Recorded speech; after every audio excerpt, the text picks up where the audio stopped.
नमस्कार शिक्षक मित्रांनो आणि आई बाबांना सुद्धा माझा नमस्कार। आपली मुलं ही आपल्याला ईश्वराने दिलेली सगळ्यात मोठी देणगी आहे असं वाटतं ना तुम्हाला? ती सुखी आनंदी असावी असंही वाटतं, खरंच की नाही?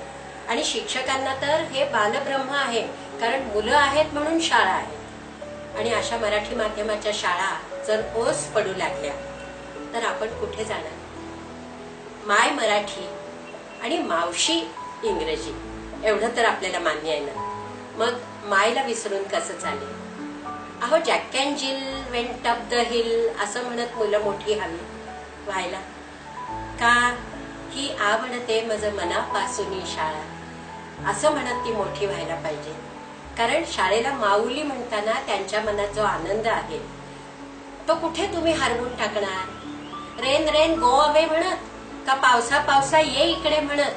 मुलांना आनंद कशात आहे तर त्यांना समजते घरात जी बोलली जाते ती मातृभाषा, त्या मातृभाषेत मराठीत शिक्षण घ्यायला पाहिजे असं मी आग्रहपूर्वक सांगते। निदान प्राथमिक शिक्षण तरी मातृभाषेतच घ्यायला हवं असं जगभरातले शिक्षण तज्ञ म्हणतात। ते का उगाच?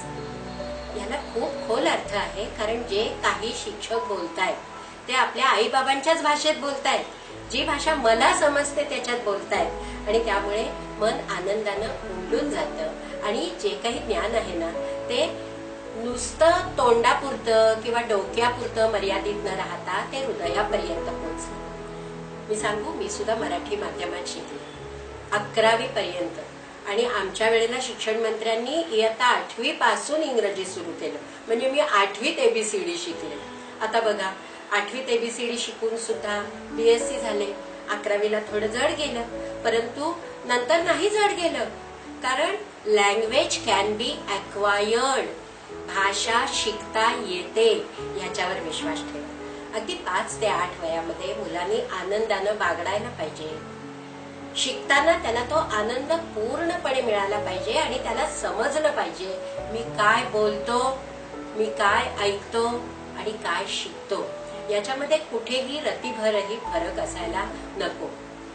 एक गंमत सांगते तुम्हाला। 11वीत गेल्यावर आम्ही 4 मैत्रिणींचा एक असा समूह केला होता, ग्रुप केला होता। एक हिंदी होती, एक गुजराती होती आणि आम्ही दोघी मराठी होतो।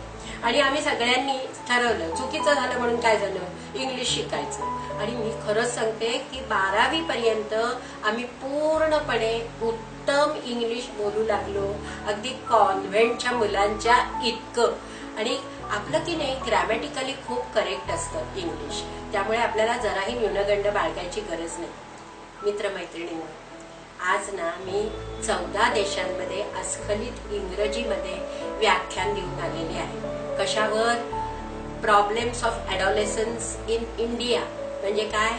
पौगंडावस्थेतल्या मुलांचे प्रश्न, मुलींचे प्रश्न। आणि अगदी उत्तम समजतं लोकांना, मलाही काही अडखळायला होत नाही।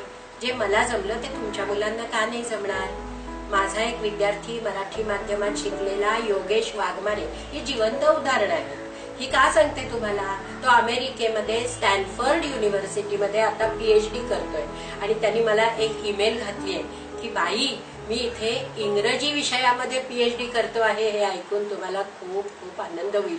आणि तुम्हीच म्हणायचात ना की मराठी माध्यमाचं मूल कुठेही कमी पडत नाही, तसाच मी सुद्धा इथे चमकतो आहे। एक माझा आणखी विद्यार्थी आहे राहुल दातार नावाचा, तो आता बोस्टनला आहे।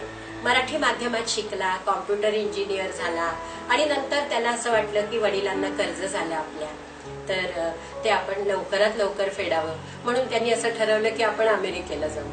आणि अमेरिकेला जायचं ठरवलं। पहिल्या परीक्षेत नापास झाला, दुसऱ्या परीक्षेत नापास झाला, तर मग त्यांनी त्या परीक्षकांना विचारलं की मी कुठे बाबा रॉंग गेलो, माझं काय चुकलं, मला ज्ञान तर सगळं आहे। तेव्हा ते म्हणाले की तू अडखळत अडखळत इंग्लिश बोलत होतास। मग त्यांनी ठरवलं ये नाही म्हणता, आणि मग त्यांनी काय केलं, इंग्रजीत ध्वनिफिती आणल्या, अमेरिकनांसारखं बोलायला शिकला। तर हा जो सोपा फंडा आहे ना, तो कळत्या वयामध्ये फार पटकन आत्मसात करता येतो। तोपर्यंत मुलाला कळेल त्या भाषेत शिकू दे। इतिहास, भूगोल, हे सगळे विषय आहेत ना, या विषयामध्ये आपल्याला मराठीतून ज्ञान अधिक चटकन अवगत होतं. आणखी एक महत्वाची गोष्ट सांगते. मी जसं म्हटलं ना की English can be acquired, language can be acquired, तसे प्रयोग आपल्याकडे भरपूर होत आहेत. आता अगदी खेडोपाडी जिल्हा परिषदांच्या शाळांमध्ये आपण असे प्रयोग करतो आहोत आणि अर्थासह मुलांना कळावं म्हणून ऑडिओ व्हिज्युअल म्हणजे दृकश्राव्य पद्धतीनं इंग्रजी शिकवलं जातं. अशा प्रकारचे प्रयत्न मी स्वतः केळठण इथे बघितलेत आणि मला इतका आनंद झाला की मुलांना स्पायडर म्हणजे काय ते कळत होतं, नाही तर स्पायडर म्हणजे काय तेच कळत नाही. तर अशा प्रकारचे प्रयत्न करण्यासाठी अगदी तरुण माणसं, IIT ग्रॅज्युएट्स तिथे जाऊन प्रयत्न करतायत आणि जिल्हा परिषदेतल्या शाळेतल्या मुलांना हुशार करतायत. तर अशी माणसं आपल्या पाठीशी असताना डरना मना है. इंग्लिश नक्की येईल, परंतु मराठीचं स्थान हे मातृभाषेचं, मायेचं, आईचं स्थान आहे. तिला आईच्या स्थानावरून उचलून टाकून मावशीला तिथे बसवू नका. आई ती आईच असते आणि मावशी ती मावशीच असते. ती जरी ग्लोबल लँग्वेज किंवा जगाची भाषा असली तरी माझ्या हृदयाची भाषा माझी मातृभाषा आहे. माझे आई बाप बोलतात ती भाषा आहे. ती माझी प्राथमिक शाळेत तरी नक्की नक्की ज्ञानाची भाषा असली पाहिजे, तरच सगळं सहज सुलभ होईल. आज अगदी रस्त्यावरचे वडार सुद्धा आपलं मूल इंग्रजीत शिकलं पाहिजे असं म्हणतात. अरे तुला येतं का इंग्लिश? तू त्याची डिफिकल्टी सोडवणार आहेस का? नाही ना सोडवू शकणार. मग त्याला त्या परक्या भाषेमध्ये का बाबा घालतोस? का त्याच्या डोक्यात नको त्या गोष्टी कोंबतोस? अशी मुलं 7वी 8वीच्या पुढे शिकत नाही असं मी 40 वर्षाच्या अनुभवाने आज तुम्हाला सांगते आहे. जर माझं काही अडलं नाही, जर इतरांचं काही अडलं नाही, किती मोठे मोठे नेते घ्या. महात्मा गांधी कुठे? आता महात्मा गांधी कुठे? राष्ट्रपिता गुजरातीत शिकले हो, कारण त्यांची मातृभाषा गुजराती होती.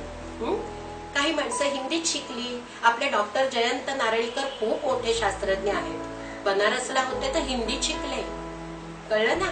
तर अशा प्रकारे जी भाषा आपल्याला घरामध्ये बोलली जाते, आपल्या समूहामध्ये बोलली जाते, तीच पुस्तकात वाचताना खूप खूप मजा वाटते.